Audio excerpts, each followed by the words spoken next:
good evening. Well, that's me on my way back up from Glasgow, Kashmir rally for referendum, just driving by the bonny banks of Loch Lomond. As you know, I like to evaluate, reflect on my activism, so the main aim of that is to share that with you in the hope that you feel part of it. I know my voice is no longer just one voice. I mean, it was always the voice of the Kashmiris. Anyway, and now there are more people on the outside supporting also, and many of you I know who were there in spirit today, if not physically. So what went well? Some amazing teamwork amongst the people coordinating it, and this is the first event that I've sort of co-created with somebody, the idea down in Birmingham, in discussion one night about Kashmir, and as you know, lots of different things come up when heads get together about what to do. So we came up with the idea for a car rally in Glasgow, and it was one way for me as to take the message to the people of Glasgow, you know, making that link between them wanting their self-determination and letting them know how important it is for Kashmiris to have their right for self-determination, because of all the problems it would solve to people's lives, in terms of making sure they don't get killed and not having to suffer trauma, abuses and violations in all manner of ways. So we did that, and you know, what went well further to that was, you know, turning up at Hamilton.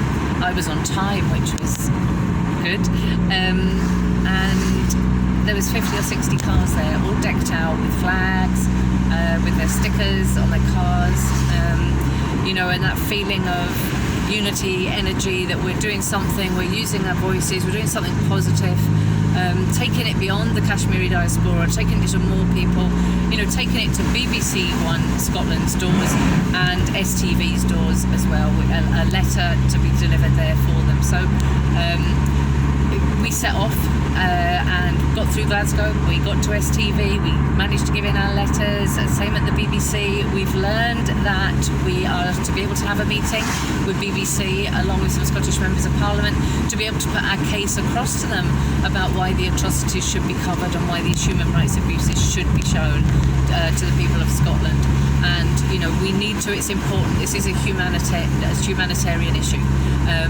Human rights has to come over economics in all manners of life, and I think we're all learning that at this COVID time, how important just the quality time with family and people, and having roofs over our head, having employment if we're lucky enough to have it, having food, all the basic values of life, and why we're involved in wars and killing people, and you know, the heavy military occupation that this land is under is just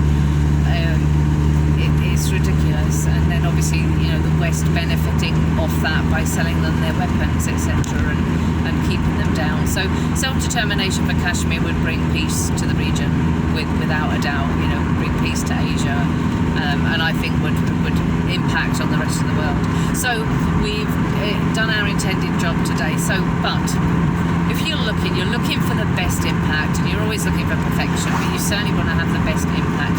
So if I think about the things that didn't go so well, the lead car I took for granted would go, you know, at a steady pace and would keep us all with it. No, I should have said something. He thought he was a rally car driver, I think, and he set off at a rally pace. I only ever saw him once in the distance. And then further to that, it meant we were all spread out, and I got lost in the middle of Glasgow. Can you imagine? The organiser of the event, and she gets lost. The only good thing that happened was, it wasn't good, but it was good. I didn't realise there was a red light, and then I got stuck in the middle of a pedestrian crossing on Buchanan Street. But the good news was there were so many people walking by that were looking at my car, looking at the bonnet, and I know we'll be at home right now googling Kashmir, so that gives me hope. I'm driving up the west coast. This is me on my way back, still 4 hours away from home, and which is why I'm talking to you, keep me company, share the news.